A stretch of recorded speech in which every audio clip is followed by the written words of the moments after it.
Most people think investing is for rich people. It's actually how you become one. If you have ever looked at your paycheck and wondered where it all goes, this video is for you. If you have ever told yourself you will start investing when you make more money, this video is for you. And if you have absolutely no idea where to begin, this is the right place to start. My name is Overtime Wealth, and today we are breaking down exactly how investing works, why it matters more than almost anything else you will do with your money, and how to get started, even if you are starting from zero. Let's talk about why most people never build wealth. It is not because they don't earn enough money. The average American earns over $1 million in their lifetime. The problem is almost all of it gets spent. Rent, car payments, groceries, subscriptions, and before you know it, 40 years pass and there is nothing left. The people who end wealth are not the ones who earn the most. They are the ones who made their money work while they were busy doing other things. That is what investing is. It is putting your money to work so you don't have to work forever. So, what is investing? At its core, investing means buying something today that you believe will be worth more in the future. That something could be a share of a company, a piece of real estate, a government bond, or even a small business. The goal is always the same. You put in a dollar, and over time, through the power of growth and compounding, that dollar becomes two, then four, then 10. This is not magic, it is math, and it works for everyone who is patient enough to let it run. Let's start with the most important concept in all of investing: compound interest. Albert Einstein reportedly called it the eighth wonder of the world. Whether he actually said it or not, the math backs it up. Here's how it works. You invest $1,000. It earns 10% in the first year. Now you have $1,100. The next year, that $1,100 earns 10%. So you gain $110 instead of 100. The year after that, you gain even more. You never added a single extra dollar, but your money kept growing because you were earning returns on your returns. Over 30 years at 10%, that original $1,000 turns into $17,000. If you add just $100 a month to it, that 30-year balance grows to over $200,000 from $100 a month. That is the power of compound interest. And the earlier you start, the more violent that growth becomes. Now, let's talk about where to actually put your money. There are four main categories every beginning investor should understand. The first is stocks. When you buy a stock, you are buying a small ownership stake in a company. If the company grows and becomes more valuable, your stake is worth more. Stocks have historically returned around 10% per year on average over long periods of time. That does not mean every year is 10%.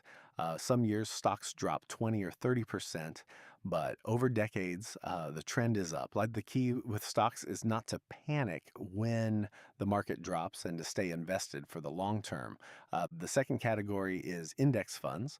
An index fund is a basket of stocks that tracks a major market index like the S&P 500, which is the 500 largest companies in America. Instead of picking individual stocks, you are buying a tiny piece of all 500 companies at once.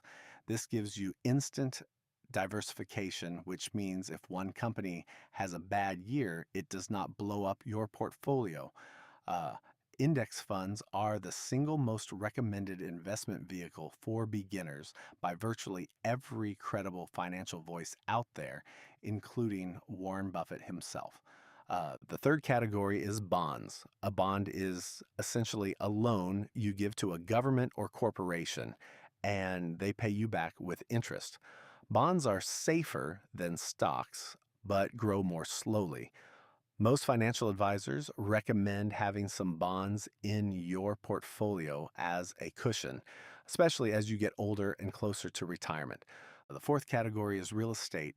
Real estate investing means buying property to rent out or resell at a profit. Real estate has built more generational wealth than almost any other asset class in history. It generates monthly cash flow, appreciates in value over time, and comes with significant tax advantages. We will go deep on real estate investing in future videos because it deserves its own dedicated discussion. So, how do you actually get started? The first step is to open an investment account. If your employer offers a 401k plan with a company match, start there. A company match is free money. If your employer matches up to 3% of your salary and you are not contributing at least 3%, you are leaving part of your compensation on the table. Contribute enough to get the full match before doing anything else. The second step is to open a Roth IRA. A Roth IRA is an individual retirement account where you invest after tax dollars, and all of your growth is completely tax free. You can contribute up to $7,000 per year in 2026. A Roth IRA is one of the most powerful wealth building tools available to working Americans, and most people either do not know about it or think it is more complicated than it is. It is not. You can open one in about 15 minutes through Fidelity, Schwab, or Vanguard. Um, Once your accounts are open, invest in a low-cost total market index fund or an S&P 500 index fund. Set up automatic contributions so money moves from your paycheck into your investment account every single month without you having to think about it. Automate it and forget it. Now let's address the biggest mistake beginners make. They wait. They tell themselves they will start investing when they get a raise, when they pay off their car, when life settles down. Here is the hard truth. Life does not settle down. There will always be a reason to wait, but every year you wait is a year of compound growth you will never get back. Someone who starts investing at 25 with $100 a month will have almost twice as much at 65 as someone who starts at 35 with the same contributions. 10 years costs you hundreds of thousands of dollars in future wealth. You do not need a lot of money to start. You do not need a financial advisor. You do not need to understand every stock in the market. You need an account, an index fund, and the discipline to contribute consistently, month after month, regardless of what the market is doing. Wealth is not built in a day, it is built dollar by dollar, month by month, over years and decades. The people who retire comfortably are not always the highest earners. They are the ones who started early, stayed consistent, and let compound interest do the heavy lifting. If this video gave you a clearer picture of how investing works, hit subscribe. Every week we publish videos that break down real estate investing, personal finance, and wealth building strategies for people who work for a living. No jargon, no suits, just the information you actually need. We will see you in the next one.